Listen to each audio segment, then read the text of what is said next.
Bon, j'ai eu plein de critiques sur ma dernière vidéo. Je sais pas si tu l'as vu, mon ami, mais c'est celle-là où je dis en quelque sorte que t'es un débilos si tu sais pas coder de nos jours parce que t'as l'IA, etc. Et t'as plein de gens qui me sont tombés dessus. Bon, euh, l'idée dans cette vidéo était que aujourd'hui, forcément, si tu veux apprendre à coder, bah c'est beaucoup plus facile qu'avant. On est d'accord. Avant, quand j'ai débuté, et là je te dis ça, ça ne date pas de 20 ans non plus, c'était il y a 5 ans. Il y a 5 ans à peine, t'avais presque aucune vidéo. En tout cas, c'était un truc très niché, quoi. Tu trouvais pas des vidéos de code sur tout et rien avec des tutos dans tous les sens. Il y a 5 ans, un petit peu plus quand même. Euh, le seul repère que tu avais, c'était les forums. Et encore, là, tu pouvais tomber sur des conneries ou alors, au mieux des cas, trouver la solution après des heures et des heures et des heures d'acharnement pour trouver la solution à ton erreur, à ton problème. Et donc, euh, ma vidéo est forcément un peu provocante, mais le truc, c'est que, est-ce que j'ai tort, les gars? Bien sûr que non. J'ai totalement raison. Parce que il faut vraiment ne pas avoir utilisé l'IA ces 2 dernières années pour se dire bon bah l'IA finalement ça m'aide pas à avancer tant que ça, j'apprends rien du tout. Les gars, c'est un banger. Déjà que moi, quand tu as eu l'arrivée de ChatGPT et compagnie, quand vraiment ça a sorti, je me suis dit waouh, là il y a un truc à faire. Alors j'ai eu deux réflexions. La première réflexion, c'est business. C'était pas dans l'optique d'apprentissage ou quoi. Ma première réflexion, c'était que, bon, bah, maintenant que je sais, avec l'IA, à peu près tout résoudre, je dis bien à peu près avec des grosses guillemets parce que ça résout pas grand chose, surtout il y a 2 ans, c'était un peu claqué, quoi. Mais vu que je peux tout résoudre maintenant, je peux créer tout ce que je veux, en fait, bah, je peux avoir une multitude de clients sur une multitude de langages. Parce que oui, c'était le premier truc qui m'a bluffé sur les IA, c'est que tu pouvais traduire ton code d'une manière comme jamais avant tu aurais pu le faire, tu vois. Avant, pour traduire le code, c'était limite impossible, ou alors bah, il te fallait comprendre et connaître l'autre langage. Par exemple, si tu bossais en JavaScript, bah, si tu voulais traduire ton code je sais pas, en Java, c'était complexe, tu vois. C'était très très très complexe. Et si tu n'avais pas un gars, un dev Java sous la main, c'était limite impossible. En tout cas, si tu n'avais pas fait de Java avant. Ou peut-être oui, mais avec des heures et des heures et des heures de pratique. Alors, la première chose que j'ai vue déjà sur ChatGPT à l'époque, bah, c'était ça. Et ça m'a fait une grosse claque. Alors, la première réflexion, excuse-moi, la première pensée que j'ai eue, c'est que bah, forcément, je vais avoir plus de clients maintenant, parce que oui, j'étais déjà en freelance, et que bah, ça allait exploser ma carrière. Et la deuxième réflexion, c'était que bah, forcément, je vais apprendre énormément plus qu'avant. Parce que au lieu de passer des heures sur des forums, trouver une bribe de réponse à droite et à gauche, là j'ai tout en un seul endroit. J'ai qu'à entrer mon prompt, voilà, ça me met ce que je veux en quelque sorte. Tu peux lui dire, voilà, bah apprends-moi telle chose, telle chose, telle chose. Il va te le faire. À l'époque, c'était pas foufou non plus, mais c'était un sacré début. Et quand ben, c'est arrivé, voilà mes deux réflexions. Et 2 ans plus tard, là, on n'est même plus dans cette réflexion-là, tu vois. Là, c'est un autre niveau. Là, c'est, putain, c'est vrai qu'il y a moyen pour que ça remplace quelques développeurs, voire même beaucoup d'entre nous. Quand je dis d'entre nous, bah, c'est tous les devs. Là encore, c'est un autre sujet, mais développeurs, c'est pas que développeurs web.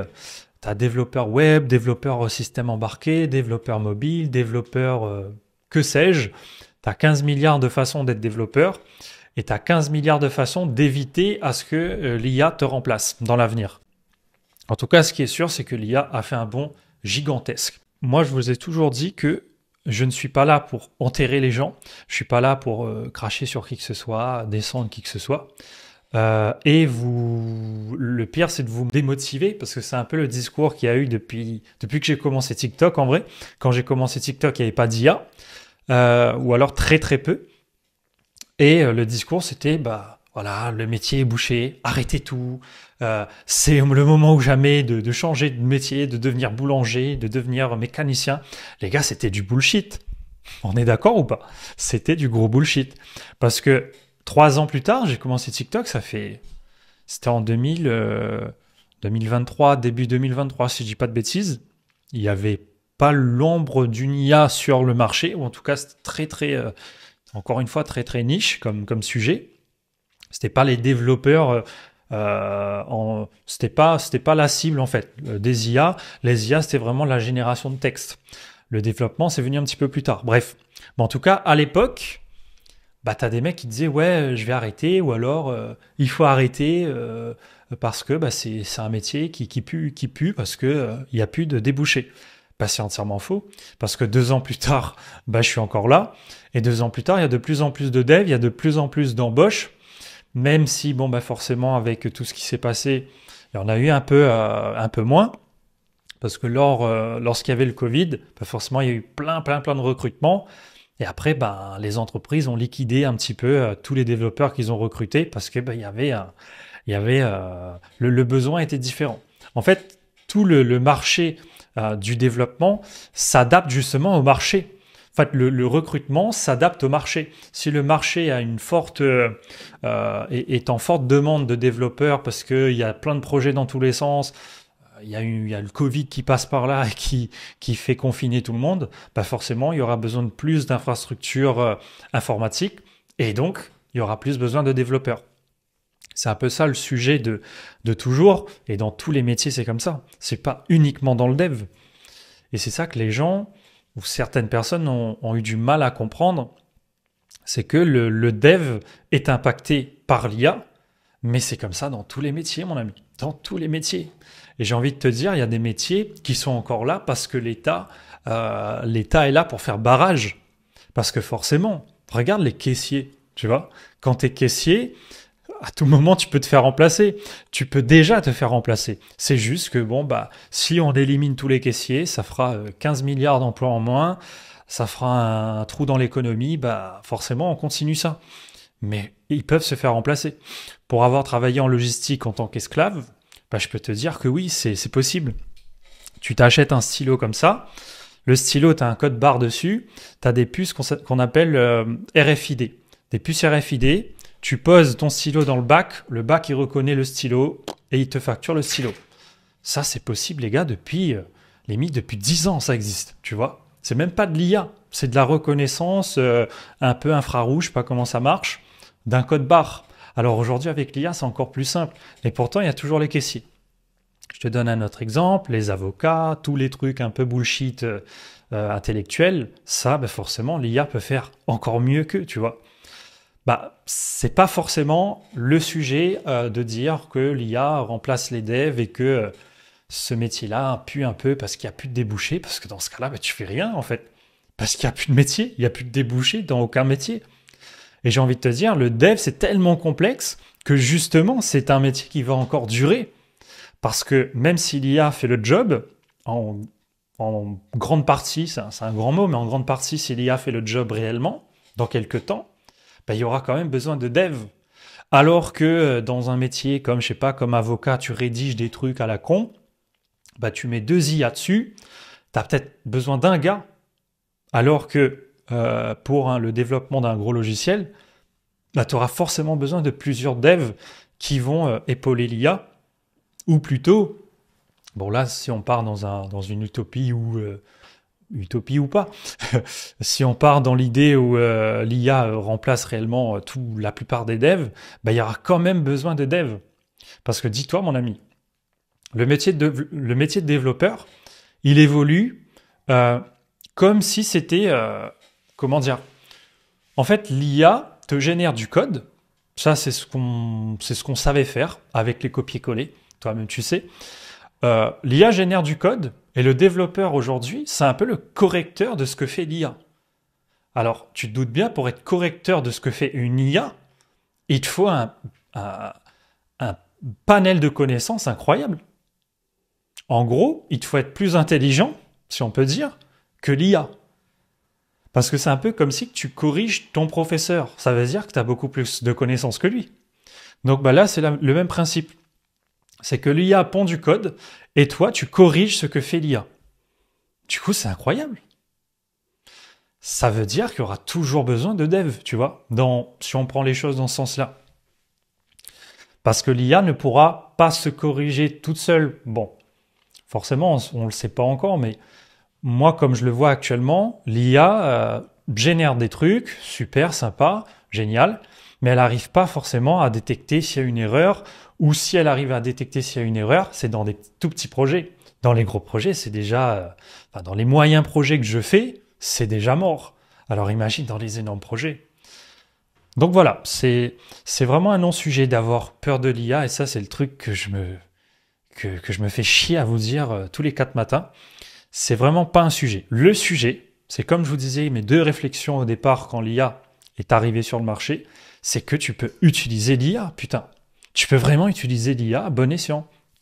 Et de commencer soit à apprendre le code plus efficacement, avec une sorte de professeur qui t'aide à avancer correctement, quoi. Ou sinon, tu es un businessman, comme je l'étais quand j'ai débuté, et tu te dis, mais là, en fait, je peux tout faire. Je peux tout faire.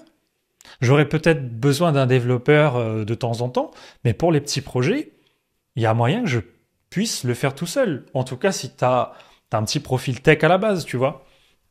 Donc forcément, ça permet aux gens d'être dans le code, d'être dans le développement plus vite qu'avant. C'est aussi simple que ça, tu vois. C'est aussi simple que ça. Ça permet aux personnes d'être plus rapidement dans le métier. Dans le métier de dev ou, je ne sais même pas s'il faut appeler ça dev, dans le métier du digital, tu vois. Quelqu'un qui crée des solutions digitaux. Par contre, forcément, le problème avec ça, le vrai problème qu'il y a, c'est que vu que tout le monde, entre guillemets, peut se mettre dans ce métier-là assez rapidement, la concurrence sera gigantesque dans quelques temps, dans quelques années. Et même c'est déjà le cas, tu vois. Écoute-moi bien cette stack. En France, on est à peu près 300 000 devs. Il y en a un petit peu moins, je crois, mais on va arrondir à 300 000. Le nombre de devs qui sortent d'écoles d'ingénieurs chaque année, d'écoles d'ingénieurs ou de formation en général, c'est 30 000. 30 000.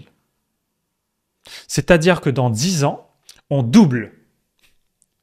Après, tu as des développeurs qui vont aller à la retraite, mais on va prendre un truc vraiment avec l'IA. Aujourd'hui, ça va aller de plus en plus vite.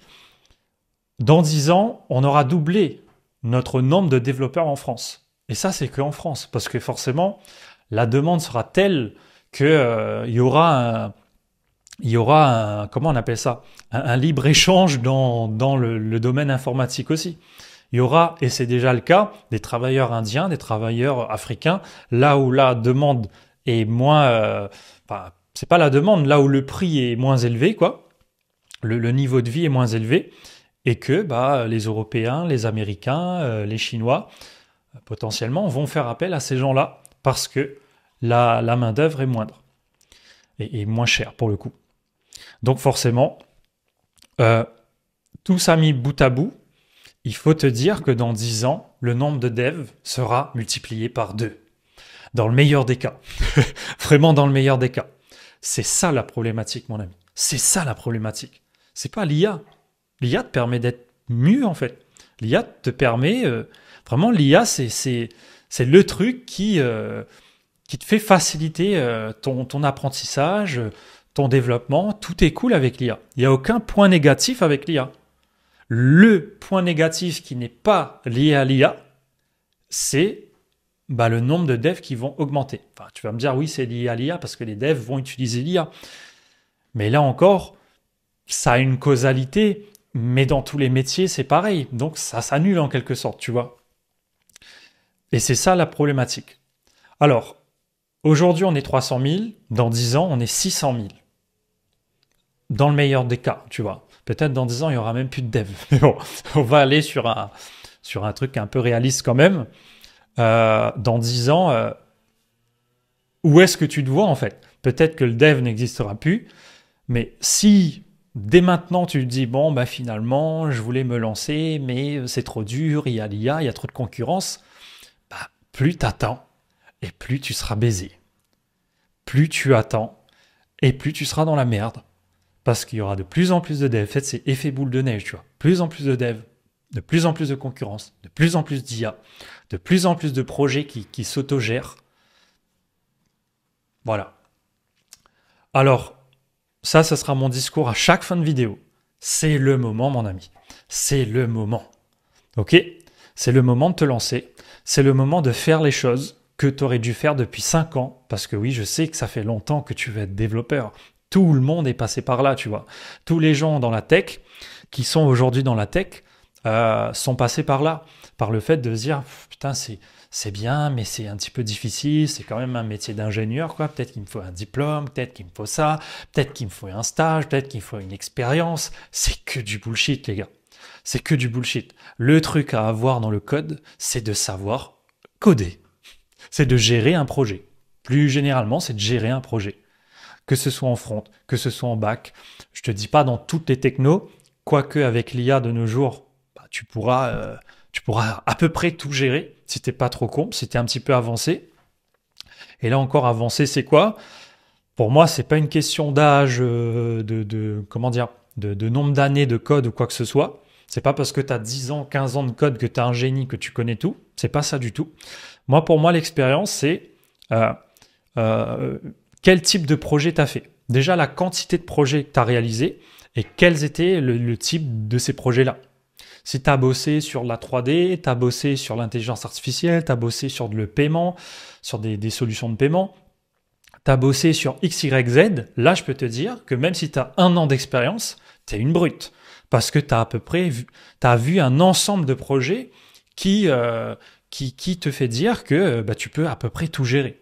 Si tu as fait du front, si tu as fait du back, si tu as fait du mobile, si tu as fait des simples sites vitrines, des plugins WordPress, du PHP, machin, on peut dire que tu es un bon dev. Alors même que tu peux avoir 1 an d'expérience réelle, 1 an où tu as été en CDI ou alors en freelance. Alors l'expérience, c'est pas le nombre d'années, c'est pas ce qui compte. C'est vraiment l'expérience qui va compter et qui va faire la différence, encore plus qu'avant. Parce que forcément, avec le nombre de concurrents qu'il y aura, ce sera tes projets. Ça va être tes projets qui vont te faire démarquer. C'est un peu le cas actuellement, comme tu t'en doutes, mais encore plus dans pas très longtemps. Parce que tous les gars auront ton niveau, en fait. Vraiment. Tous les devs auront le niveau similaire. Un niveau similaire. Pas parce qu'ils sont tous bons, mais justement parce qu'ils seront tous moyens, mais avec l'IA qui efface un petit peu les problèmes, quoi. Mais forcément, comme dirait mon cousin, tu fermes tous les IA, le niveau du dev moyen dans quelques années, je pense que ça sera pas trop ça. Après, forcément, si tu suis école d'ingénieur et compagnie, là, c'est tout autre chose. Mais je veux dire, c'est ma théorie, dans très peu de temps, dans 2 ans, 5 ans, le niveau moyen des développeurs, je pense, sera assez bas parce que l'IA mâche tout à ta place, en fait. Tu n'es plus forcé à réfléchir quand tu codes avec de l'IA. C'est bien, ça permet d'aller vite, machin, mais c'est pas bien parce que tu fais plus l'effort de réfléchir. Et c'est ça qui a fait qu'il y a eu des devs incroyablement compétents comme ça aujourd'hui, de nos jours. C'est parce qu'ils ont eu cette logique de recherche, d'apprentissage constant. Alors avec l'IA, tu peux faire ça, mais il faut en être conscient. Il faut en être conscient, parce que si tu n'es pas conscient de ça, l'IA va travailler pour toi à ta place, va faire le travail à ta place, et finalement, tu vas rien comprendre et tu vas rien apprendre. Toi, tu vas que faire du copier-coller. C'est un peu ce que je voyais avec mes élèves, si je puis dire, les gens que j'ai coachés en octobre, je crois. Le dernier coaching, c'était en octobre avec Alex. Et le truc, c'est que j'aurais toujours dit aux gars, les gars, l'IA, c'est très bien. Et même avant, l'IA faisait pas des dingueries encore, tu vois, c'était il y a 6 mois à peine. J'ai dit, les gars, l'IA, c'est très bien. Ça vous permet d'aller vite, machin, ça, il n'y a pas de souci. Pour la formation, c'est bien. Par contre, ce que j'aime pas, c'est que l'IA fait le code à votre place. Et je suis pas con. Je le ressens et je le vois quand c'est de l'IA qui l'a fait, tu vois. Donc forcément, si tu fais partie du programme de coaching, bah, je vais te dire ça. Je vais te dire, l'IA, tu peux l'utiliser, mais il faut trouver ta façon de le faire. À la rigueur, tu le fais avec IA et après, je te le fais refaire avec tes propres moyens. Et là, tu vas moins rigoler. Donc forcément, commence à le faire par tes propres moyens. Et c'est un peu le sujet, le gros point noir de toutes les formations de nos jours, c'est que bah, avec toutes les IA qu'il y a, bah, les mecs, ils veulent plus travailler, quoi. Les mecs, ils veulent plus travailler. Putain, pourquoi faire cette fonction-là alors que je peux demander à l'IA, elle me le fait automatiquement. Mais il le faut. C'est ça la problématique. Et c'est pour ça que dans le futur, les devs seront moins compétents, j'ai l'impression, parce que les devs ne vont plus réfléchir. Et ceux qui vont réfléchir, bah, c'est les gars qui ont appris comme avant. Ça sera les gars qui auront appris comme avant, c'est-à-dire réfléchir à la solution, tomber sur des problèmes, ne pas avoir la solution tout pondue directement, de manière automatique. Et vraiment, ça, c'est notre avenir, les gars. Et ça, c'est vraiment l'enjeu, pour moi, du développement dans le futur. J'espère que tu as aimé cette vidéo, mon ami. C'était une vidéo où je parlais un peu de tout et de rien, en réponse aux commentaires, aux nombreux commentaires que j'ai eus, encore une fois, sur cette vidéo-là. Si tu ne me suis pas sur TikTok, mon ami, vas-y, parce que je vais de plus en plus publier des vidéos, c'est cool. En tout cas, encore une fois, et une dernière fois, n'aie pas peur de l'IA. Mets l'IA de ton côté, et c'est maintenant ou jamais. Moi, je suis là pour t'aider. Si tu as un peu du mal avec tout ça, tu comprends pas, tu as un peu peur, machin, tu peux réserver un appel avec moi. Je crois que le lien sera dans la description directement. Ou alors tu peux me faire un commentaire, je t'enverrai les liens comme il faut. Tu peux réserver ton appel et on va se lancer dans un processus où bah, je suis là pour t'écouter, pour essayer de trouver une solution. Et pourquoi pas te mettre dans le programme de coaching pour qu'on puisse gérer ensemble tout ça et pour que tu puisses exploser ton niveau. Et pour finalement trouver un taf ou alors une mission en freelance. Ça, c'est mon projet avec le programme de coaching. Et là, bah forcément, l'IA vient tout remettre à plat, quoi. Donc, je compte sur toi pour faire ça, mon ami. N'hésite pas à mettre un petit pouce aussi, ça fait plaisir. À ciao.